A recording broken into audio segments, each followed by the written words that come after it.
स्वागत है मित्रों आपका। मैं अनिल वत्स। मिथुन राशि, जिसे अंग्रेजी में जेमिनी भी कहते हैं, जी हाँ, कैसा रहेगा सितंबर का महीना? क्या प्रॉपर्टी में कुछ फायदा होगा? क्या व्यापार में धन लाभ के योग बनते हैं? मित्रों से कैसा योग मिलेगा? माता का स्वास्थ्य कैसा रहेगा और आपकी यात्राएं कैसी रहेंगी? स्वास्थ्य कैसा रहेगा? बहुत सारे प्रश्न हैं। मिथुन राशि, जिसका स्वामी बुध होता है, बुद्धि स्वभाव राशि है, वायु तत्व प्रधान ये राशि है। अब जिनकी मिथुन राशि है, स्वभाव था सोचते बहुत हैं, क्या ये काम करूं या ना करूं, मेरे लिए शुभ है या नहीं है। अक्सर जो बहुत जीनियस बुद्धिमान लोग होते हैं वो समय ज्यादा लेते हैं, निर्णय लेने में टाइम लेता है, लेकिन उन्हें क्रोध आता है जब कोई चीज गलत होती है। ऐसे लोग अच्छे वक्ता होते हैं। मीडिया की लाइन में इन्हें फ़ायदा पहुंचता है, कॉपी राइटिंग के काम में फ़ायदा होता है, दलाली के काम में इन्हें फ़ायदा होता है। और कहीं भी दो व्यक्तियों के बीच में अगर कोई प्रॉब्लम है तो उसे सुलझाने में मीडिएटर का भी काम अच्छा कर लेते हैं। एस्ट्रोलॉजर भी बहुत अच्छे होते हैं। बस विवेक रहे, आवेश ना हमारे ऊपर हावी हो जाए, फिर ये अपनी बात बिगाड़ लेते हैं।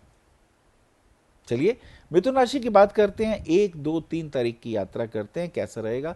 कुछ आर्थिक दृष्टि से टेंशन चल रही है, लेकिन अगर आपने बैंक लोन अप्लाई किया है तो मिलने के योग बनते हैं।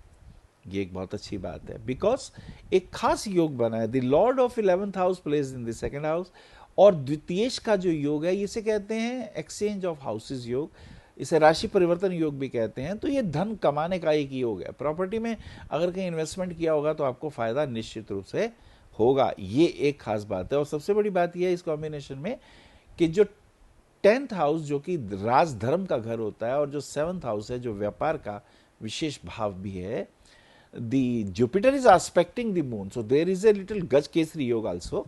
तो आपको इसमें फायदा होने वाला है। चलिए अगली यात्रा करते हैं। 4, 5, 6 तारीख की बात करते हैं, और इसमें 5 तारीख को भगवान कृष्ण की जन्माष्टमी है। कहते हैं भगवान कृष्ण का व्रत रखने से, ध्यान करने से, जप करने से, ओम नमो भगवते वासुदेवाय, या ओम देवकी सुत गोविंद वासुदेव जगतपते देही में तन्यम कृष्ण त्वाम हम शरणम गता, भगवान कृष्ण का ध्यान करने से, व्रत रखने से दीर्घायुष्य की प्राप्ति होती है।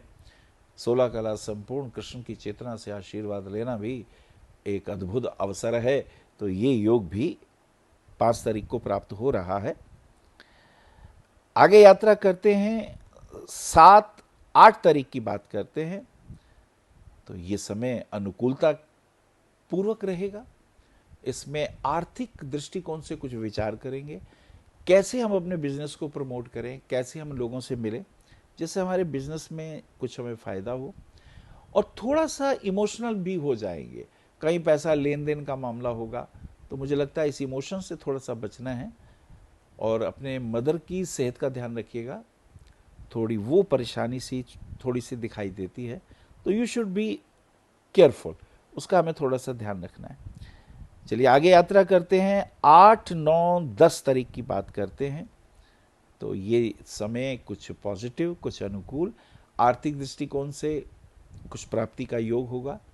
और ख़ास करके अगर आपका कहीं लेन देन का काम है उसमें फ़ायदा है, शेयर मार्केट में भी इसमें फ़ायदा है, कमोडिटी की लाइन में भी फ़ायदा होगा। अगर आप एस्ट्रोलॉजर हैं तो कहीं टूर पे जाते हैं तो उसमें भी आपको धन लाभ के योग दिखाई दे देते हैं। दिस इज़ एक अच्छा टर्निंग पॉइंट इसमें आ रहा है। चलिए 11, 12, 13 तारीख की बात करते हैं। 13 तारीख की खास बात ये होगी कि कुंभ स्नान है नासिक में। कुंभ स्नान, जी हाँ, 12 वर्षों बाद ये योग बनता है। ऐसे में आप जब तब कर सकते हैं, स्नान कर सकते हैं, और वहाँ कुछ दान इत्यादि भी दे सकते हैं। तो ये 13 तारीख जो है, दिस इज़ वेरी ऑस्पिशियस। लेकिन इसी के साथ साथ मित्रों का सहयोग भी आपको प्राप्त होगा, और ये सहयोग अच्छा रहेगा। पॉलिटिकल लेवल में भी कुछ उतार चढ़ाव दिखाई देते हैं, और इसमें आप ध्यान दें, आस्तीन के सांपों से तो आपको बचना है। हालांकि आपके मित्र बहुत अच्छे हैं, ऊंची पदवी पर हैं, मान सम्मान भी है, और उनसे आपको निश्चित रूप से एक अच्छी सलाह मिलेगी जिससे आप अपने जीवन को आगे बहुत अच्छे तरीके से ले जा सकते हैं। एक अच्छी सलाह सही समय पे मिल जाए तो ये बहुत बड़ी बात है। This is very positive. चलिए अगली यात्रा करते हैं। 15, 16, 17 तारीख की बात करते हैं। मंगल जो है वो सिंह राशि में प्रवेश कर रहा है। अब मंगल का रोल क्या होगा कि आपके जो भाई वगैरह हैं, किसी को एक्सीडेंट ना हो, चोट इत्यादि ना लगे, फास्ट ड्राइविंग वगैरह वो ना करें, और उन्हें आवेश आएगा, क्रोध आएगा किसी बात के ऊपर। कहीं कोई बात हो रही हो और उन्हें क्रोध आ जाए, भाइयों के बीच में प्रॉपर्टी को लेके आ जाए, पैसे को लेके आ जाए, कोई लेन देन हो, तो थोड़ा सा इसमें हमें ध्यान रखना है, हमें अपने आवेश से बचना है। This is important. आवेश जो होते हैं वो इंसान को, क्योंकि मुंह से निकली हुई बात इस घाव को भरने में समय लगता है। द्रौपदी ने इतना ही तो कहा था, अंधे की औलाद अंधी होती है, पूरा महाभारत हो गया। तो ये हमें बहुत ध्यान में रखने की एक विशेष उपलब्धि रहनी चाहिए। 16, 17, 18 तारीख की बात करते हैं। 17 तारीख को सूर्य का कन्या राशि में प्रवेश होता है। अब यहाँ थोड़ा सा ध्यान रखना है, माँ के स्वास्थ्य का ध्यान रखिएगा, कोलेस्ट्रॉल नहीं बढ़ना चाहिए, और नहीं तो हार्ट की प्रॉब्लम हो जाती है। हार्ट की चेकअप वगैरह कराते रहिए अगर कोलेस्ट्रॉल बढ़ रहा है तो। यूरिक एसिड का ध्यान रखिएगा, डायबिटीज़ वगैरह चेकअप कराते रहिएगा, ये बहुत ज़रूरी है। छोटी छोटी चीज़ें हैं परंतु ये महत्वपूर्ण है। 18 तारीख को फिर कुंभ का स्नान है। ये दो डेटें बहुत महत्वपूर्ण है, एक 13 और एक 18। तो इसमें भी जप तप करते हैं, जप करते हैं, कुंभ में स्नान किया जाता है। विष को अमृत बनाने की कला 12 वर्षों के बाद ये आती है। किसी योग गुरु से दीक्षा लें तो ये बहुत अच्छा एक अवसर आपको मिलेगा। 19, 20, 21 तारीख की बात करते हैं। महालक्ष्मी का व्रत 21 तारीख को आ जाता है, तो ये समय आपका अनुकूल है, अच्छा है। पीछे थोड़ा स्वास्थ्य खराब हुआ था तो उसका ध्यान रखिएगा। जोड़ों में दर्द नहीं आना चाहिए, खास करके L4, L5 के अंदर कमर दर्द हो तो उसे सीरियसली लीजिएगा। और मॉर्निंग वॉक ज़रूर रखिएगा क्योंकि वो बहुत इम्पॉर्टेंट है ऐसी स्थिति में। दिस इज़ रेयर है, और कहते हैं मॉर्निंग वॉक करने से शरीर की एक्टिविटी बनी रहती है। कुछ योग मेडिटेशन वगैरह करें, कुछ कपालभाति इत्यादि भी करें। जान है तो जहान है, कुल मतलब सिर्फ इतना है। This is important. आगे चलते हैं। 21, 22, 23 और 24 तारीख की यात्रा करते हैं। 21 तारीख का महालक्ष्मी व्रत है। स्त्रियां अपने बच्चों की योगक्षेम के लिए, अच्छी एजुकेशन के लिए, यश कीर्ति के लिए, पढ़ाई के लिए व्रत रखती हैं, और पति के ऐश्वर्य के लिए व्रत रखा जाता है। तो ये महालक्ष्मी का व्रत।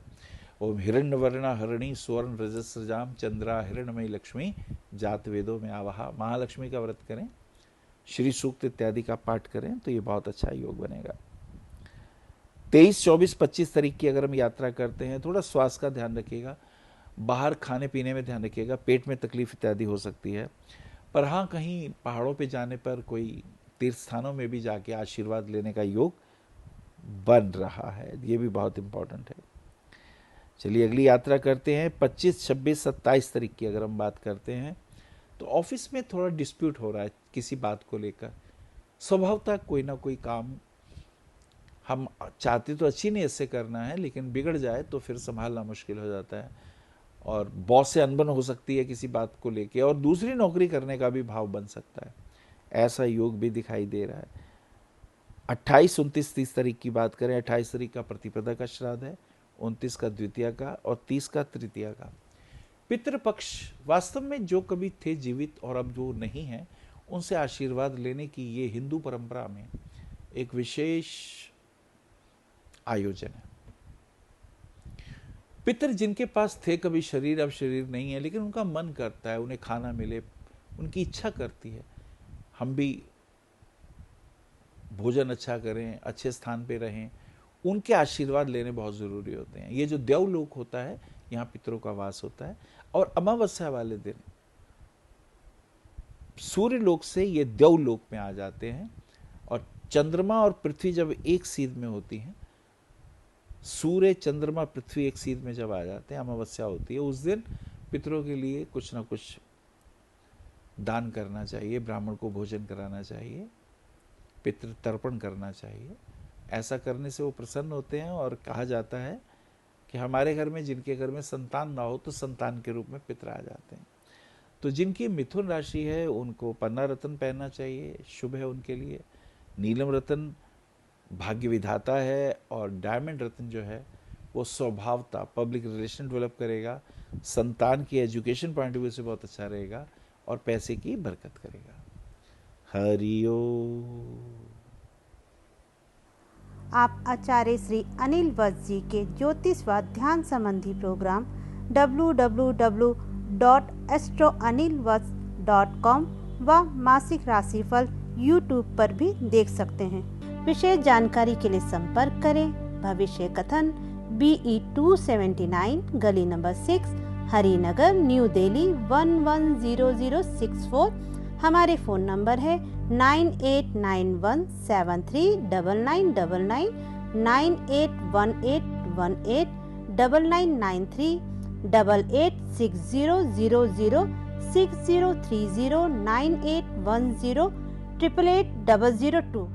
हमारी वेबसाइट है www.bhavishyakathan.org। ईमेल है acharyaanilvats@gmail.com। अपॉइंटमेंट के लिए संपर्क करें सुबह 11 बजे से शाम 6 बजे तक।